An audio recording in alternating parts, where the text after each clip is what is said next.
This happened a few years ago back when I was about 15 or 16. It was that awkward age where you're too old to play with toys but too young to drive or go somewhere, so you end up just doing stupid stuff to pass the time. My best friend, whom I'll call Alex, lived in a pretty quiet suburban neighborhood. It was one of those places where the houses all looked the same and nothing exciting ever happened. We used to have this routine where I'd spend the night at his place, and once his parents fell asleep, we would sneak out. We weren't looking to cause trouble, break into cars, or vandalize anything. Honestly, we were just bored out of our minds. We would walk around the neighborhood at 2 a.m. talking about life or video games. The only game we played was hiding from cars. If we saw headlights sweeping across the trees in the distance, we'd dive behind a bush or a parked car and wait for them to pass. It gave us a small adrenaline rush, thinking the cops or a neighbor might see us. On this particular night, the air was warm and heavy. It was late summer, so school was starting back up soon, and we were trying to make the most of our freedom. After walking our usual loop twice, we were bored again. That's when Alex brought up the homeless camp. To give you some context, there was a set of active railroad tracks that ran behind the neighborhood, separated by a thin patch of woods. Down the tracks, maybe a mile or so, there was a denser patch of forest where people sometimes camped out. We knew about it because we'd seen the worn-down trail leading into the brush during the day. Now, usually two teenagers walking into a homeless camp in the middle of the night is a terrible idea, but we had a reason to feel safe. One of the guys who lived back there was named Jerry. Jerry was actually an old friend of Alex's dad from way back in the day. Life had just taken them in different directions. Jerry wasn't an addict or dangerous. He had actually come over to Alex's house a few times. Alex's dad let him shower there, gave him food, and even offered to help him find a job. Jerry turned it down every time. He legit told us once that he just liked living off the grid. He didn't want to pay taxes or answer to a boss. Because we knew Jerry, and we knew he was usually the one keeping an eye on things back there, we thought it would be cool to go visit. We figured we'd sneak up, see if he was awake, maybe say hi, and then head back. It felt like an adventure, but one with a safety net. We cut through a backyard and climbed the gravel embankment up to the railroad tracks. Walking on railroad tracks at night is loud. The gravel crunches under your feet and it echoes. We tried to walk on the wooden ties to be quieter, but the spacing was awkward, so we just walked along the metal rails, balancing like tightrope walkers. It was a longer walk than we remembered. During the day, everything feels closer. At night, with the darkness pressing in on both sides of the woods, it felt like we were walking for an hour. Eventually, we smelled smoke. "Someone's definitely up," Alex said. We slowed down. Up ahead, off to the left side of the tracks, the woods opened up slightly. We could see the orange glow of a fire flickering against the tree trunks. We stepped off the gravel and onto the dirt path that ran parallel to the tracks. Trying to be quiet, we were a bit nervous. The plan had seemed solid back in the bedroom, but out here in the dark, the what-ifs started creeping in. What if we get there and Jerry isn't there? What if it's someone else who isn't friendly? So, instead of just walking right up to the fire, we decided to sneak up and get a visual first. The trail split ahead. The main path continued straight alongside the tracks, but a smaller beaten-down path cut hard to the left, leading directly into the clearing where the camp was. We got maybe 100 feet from the camp, roughly 30 m. We were crouched low, using the tall weeds as cover. The fire was decent-sized, lighting up the immediate area around the tents and tarps. I was scanning the area for Jerry, looking for his green jacket or his familiar beanie. That's when I saw it. It wasn't Jerry. We looked down the trail past the camp, and saw a faint silhouette of what looked like a person. But they weren't sitting by the fire. They weren't coming from the tracks. The silhouette looked like it was coming from deeper in the woods, walking toward the camp, but staying just outside the ring of light. They were tall. That's the first thing I noticed. And they were standing completely still. We froze. I grabbed Alex's arm and pulled him down. We ducked slightly to the side of the trail, blending into the shadows. "Is that Jerry?" Alex hissed, his voice barely audible. I don't think so. Jerry walks with a limp. That guy is standing straight up. We watched for another 10 seconds. The figure didn't move toward the fire. It didn't call out to anyone at the camp. It just stood there facing the direction of the tracks, facing us. A heavy feeling dropped into my stomach. You know that feeling when you realize you aren't the observer anymore, but the one being observed? I told Alex, I don't like this. We should sneak the hell out. He didn't argue. Same feeling. He said, let's go. As I said, the fire at the camp was just enough to light the area well enough to see vague shapes, but it left deep shadows everywhere else. We ended up slowly creeping slightly off the trail, backing toward the railroad tracks. We wanted to keep the bushes between us and that figure. We moved backward for probably 30 or 40 feet, about 9 to 12 m. It was slow going. The brush was thick, and every time I moved my foot, a twig snapped. It sounded like a gunshot in the silence. I stopped. Dude, I'd rather just hit the trail and slowly walk back. This is too loud and I can't see anything.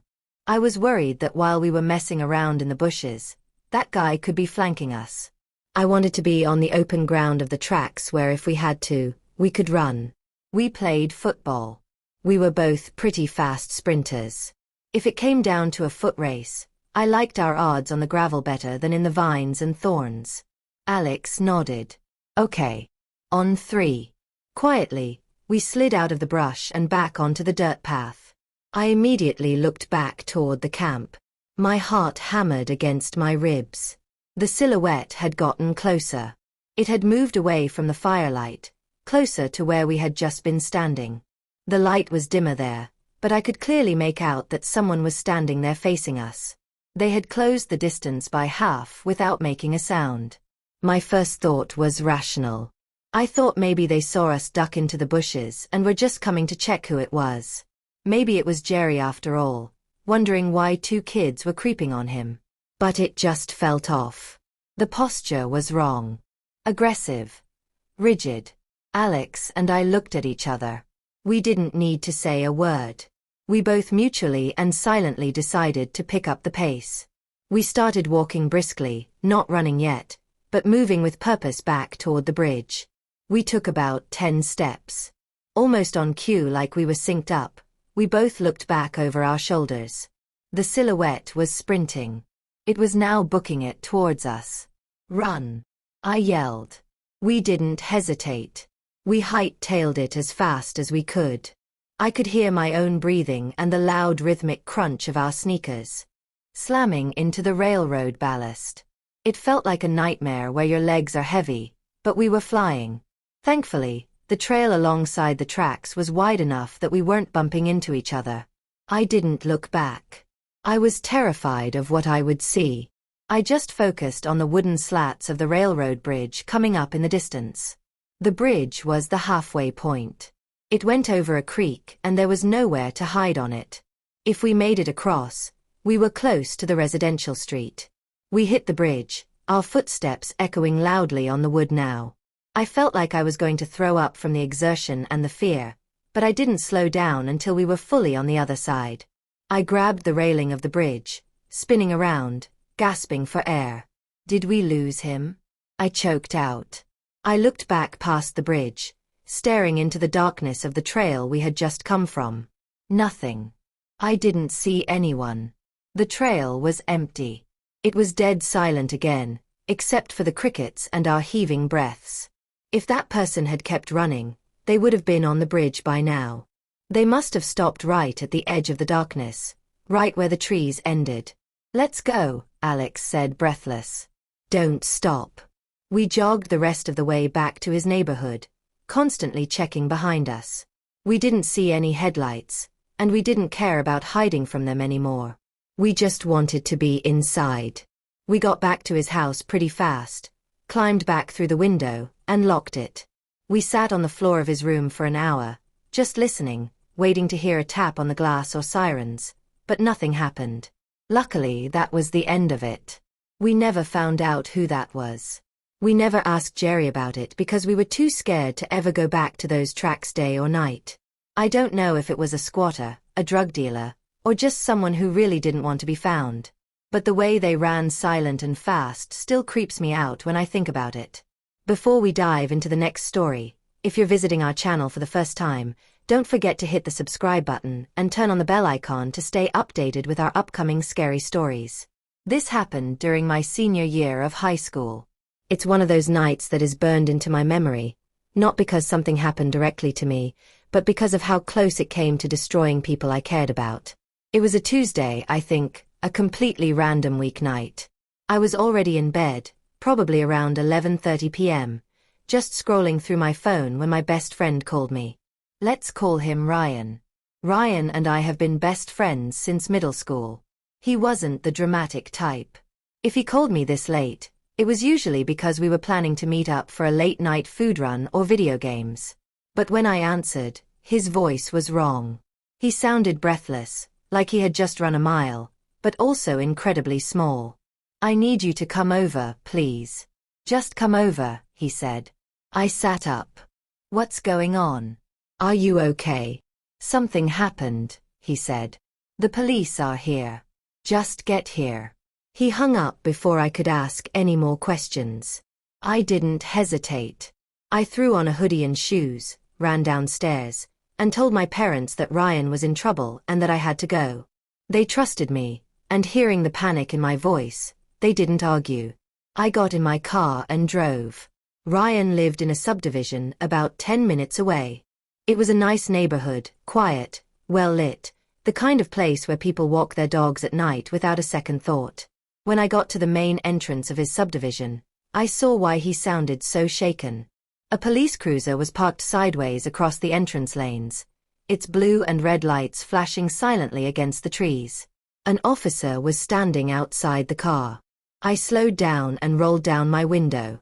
"Roads closed, son," the officer said. He looked tense. "My best friend lives in the cul-de-sac at the top of the hill," I told him, trying to keep my voice steady.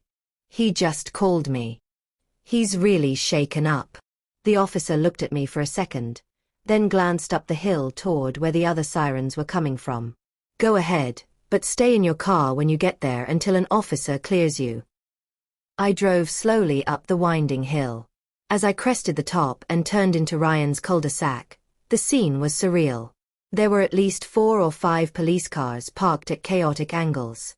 Their lights were bouncing off the 2-story brick houses, turning the familiar neighborhood into a strobe-lit nightmare. I pulled up to the curb near Ryan's driveway. Before I could even put the car in park, Ryan came running out of his front door. He ran right past a cop who tried to stop him and met me in the street. He looked pale, like all the blood had drained out of his face. He was shivering even though it wasn't that cold. "Dude, what is happening?" I asked. He pointed to the house next door. "Someone broke in. They beat her. They beat Mrs. Clean. Mrs. Klein was his neighbor. She was a nice lady, lived alone, and kept to herself." Ryan started explaining it to me in rapid-fire bursts, his hands shaking. He said he had been in his room when he heard screaming. Not just a yelp, but terrified guttural screaming from outside. Apparently, someone had broken into Mrs. Klein's house. He had used something heavy, a tire iron or a crowbar, they thought. He started beating her with it immediately. It wasn't a robbery. He just went straight for violence. Miraculously, she managed to get away from him. She ran out of her front door and sprinted across the lawn to Ryan's house. Ryan told me I heard banging on the door, like someone was trying to break the door down. Ryan's dad was out of town on a business trip, so it was just Ryan and his mom at home. His mom had run to the door, thinking maybe it was a car accident or something. She unlocked it and opened it. Mrs. Klein literally fell into the foyer. Ryan said she was covered in blood. It was pouring from her head. She collapsed right onto the welcome mat. And then the horror part. Ryan's mom looked up. The attacker was right there. He was walking up the walkway toward the front door, holding the heavy tool. He wasn't running. He was just walking, calm and focused. Ryan's mom grabbed Mrs. Klein by the shirt and dragged her fully inside. She slammed the heavy wooden door shut and locked the deadbolt just as the guy reached the porch. He didn't leave. He hit the door. Ryan said the attacker had swung the heavy tool at the door before it fully latched. But when it didn't open, he took the weapon and smashed the small decorative window at the very top of the door. Glass rained down into the foyer onto Ryan's mom and Mrs. Klein. Ryan's mom started screaming at the top of her lungs, shouting that she had a gun, she didn't, and that the police were coming. The guy didn't try to unlock the door through the broken window. He didn't yell back. He just stopped. According to Ryan, the guy just turned around and walked back down the driveway, disappearing into the darkness of the street before the police arrived. He didn't run away. He just strolled off like he had finished a chore. The police let me go inside the house with Ryan. They wanted us off the street while they searched the woods behind the subdivision. Walking into that foyer is something I will never forget. There was blood everywhere. It wasn't like in the movies where it's just a little smear. There was a pool of it on the hardwood floor where Mrs. Klein had collapsed. There were distinct handprints smeared on the white baseboards where she had tried to pull herself up. But the thing that made me sick was looking up. Above the door, the small semicircle window was shattered. Shards of glass were scattered all over the bloody floor. There was a smear of blood on the white door frame, way up high where the attacker had swung the weapon. It showed just how tall he was and how much force he had used. If Ryan's mom had been 2 seconds slower, or if she hadn't managed to drag Mrs. Klein in, that guy would have been inside the house with them. I spent the night there. Neither of us slept. We sat in the living room with the lights on, listening to the police radio's chatter outside. Every time the wind blew a branch against the siding, we both jumped. There were 2 cop cars stationed in front of the house all night, but it didn't feel safe. It felt like the walls were made of paper. Mrs. Klein survived. She had to have her scalp stapled shut and had a lot of defensive bruises, but she lived. She never went back to that house though. She put it up for sale a week later and moved out of state. The scariest part, they never caught the guy. No DNA didn't belong to the victim. No fingerprints on the door because he was wearing gloves. No security cameras in the cul-de-sac picked up a clear image of his face. Just a dark figure in a hoodie. It was completely random. The police said he probably just picked a house, broke in, and when his plan was interrupted, he walked away to avoid getting caught. To this day, when I visit my parents and drive past that subdivision, I get a chill. I think about that blood on the floor, and I think about the man walking calmly into the darkness, knowing he's probably still out there somewhere. When I was a little kid, maybe 5 or 6 years old, we lived way out in the country. I'm talking about a place that wasn't even a town, just a collection of houses spread out along gravel roads and endless fields. It was the kind of place where nobody locked their doors. We didn't even have keys to our house. If we left, the door just stayed unlocked. Everyone knew everyone, and there was this heavy sense of trust. We had a neighbor who lived about a quarter of a mile down the road. She was an older woman, a widow, and to me, she was basically a third grandmother. I would ride my bike down to her house all the time. She always had snacks, those little Debbie cakes or homemade cookies, and she let me play in her living room while she watched her soaps. I have these weird core memories of playing in her house. She kept a bin of toys from when her own kids were little. My favorite was this old vintage Mr. Potato Head. It was the kind where you actually had to use a real potato, not the plastic body they have now. I spent hours sitting on a rug sticking plastic eyes into a raw potato, completely oblivious to the world. The neighbor had a son. He was an adult, probably in his mid-20s at the time. I remember hearing he had been away in the army or maybe he was working out of state, but he moved back in with his mom for a while. I didn't interact with him much. To a 6-year-old, a 25-year-old guy is just another boring adult. He seemed quiet. He would sit on the porch and smoke, watching me ride my bike in circles in the driveway. He never did anything mean to me, never yelled. He just had this blank stare that I didn't understand back then. One afternoon, he came over to our house to talk to my mom. My older brothers were teenagers at the time, probably 14 and 15. The neighbor's son told my mom he was planning a camping trip for the weekend down by the river bottoms a few miles past our property. "I can take the boys with me," he offered. "Show them some survival stuff.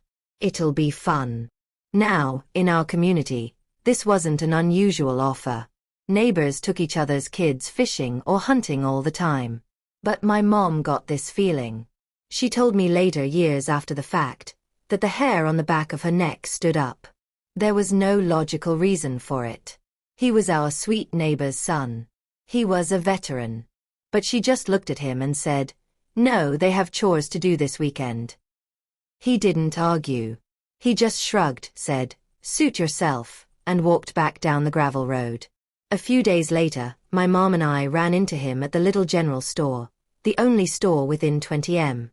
We were grabbing milk, and he was at the counter buying cigarettes. He looked terrible. His face was puffy and red and his arms were covered in welts. My mom asked him, "My goodness, what happened to you?" He scratched at his arm and mumbled, "Got into a nest of ground bees down at the creek. Tore me up pretty good." My mom nodded and we left.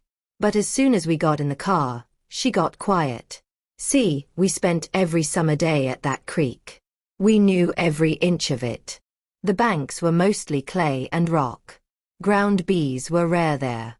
And even if they were there, for a grown man to get stung that many times, dozens of times, he would have had to be doing something weird, like rolling around in the brush or running through the thickets where people don't usually walk.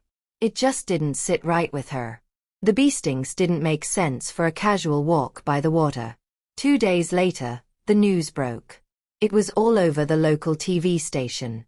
A family of 3, a mom, a dad, and their young son, had been found murdered at a campsite about 10 miles from our house.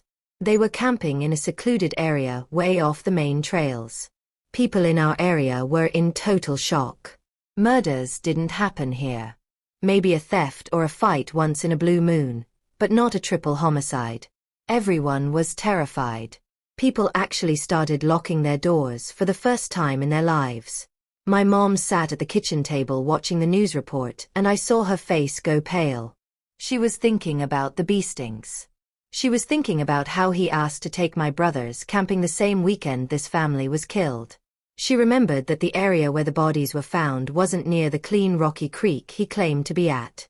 It was deep in the woods, the kind of heavy overgrown brush where ground bees actually live. If you were chasing someone through that brush or if you were hiding in it, you'd definitely disturb a nest. She called the police. I remember being sent to my room to play while 2 detectives sat in our living room. They were big, serious men in suits who looked so out of place in our farmhouse. My mom told them everything. The weird feeling she had, the offer to take the boys, and the bee stings that didn't match his story about the creek. The detectives listened. They told her, "You aren't the only one who called about him." Apparently, they brought him in for questioning. They searched his truck. They found some stuff that made them suspicious. I think I heard later there was a specific type of knife or rope. But back then, DNA testing wasn't what it is now. And the bee stings, while suspicious, weren't proof of murder. He had an alibi from his mom, who swore he was home part of the night, probably just trying to protect her son. They couldn't pin it on him.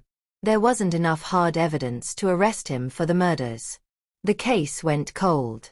The neighbor's son eventually moved away a few months later. Life kind of went back to normal, though my mom never let us go down to the neighbor's house alone again. The nice old lady passed away a few years after that. Fast forward about 5 years. I was a preteen by then. We saw the news flash across the screen. It was him. He had been arrested in a different state. A woman had run out of gas on a lonely highway and he had pulled over in his truck offering to give her a ride to the gas station. Once she was in the truck, he attacked her. He tried to abduct her and likely kill her. But this woman fought back. She managed to unlock the door and throw herself out of the moving truck. She survived and flagged down another car. He went to prison for abduction and attempted murder. He's still there as far as I know. After the news of his arrest came out, the old detective who had visited our house years ago called my mom. He told her off the record that they knew it was him who killed that family. The patterns matched. The violence matched. They just never got the smoking gun they needed to close the case. It chills me to the bone when I think about it now. I played with his childhood toys. I sat in his living room. And the scariest part isn't even the beastings or the murders. It's that split-second decision my mom made. If she had said yes that afternoon, if she had let my brothers go camping with him, I don't think I would have brothers today.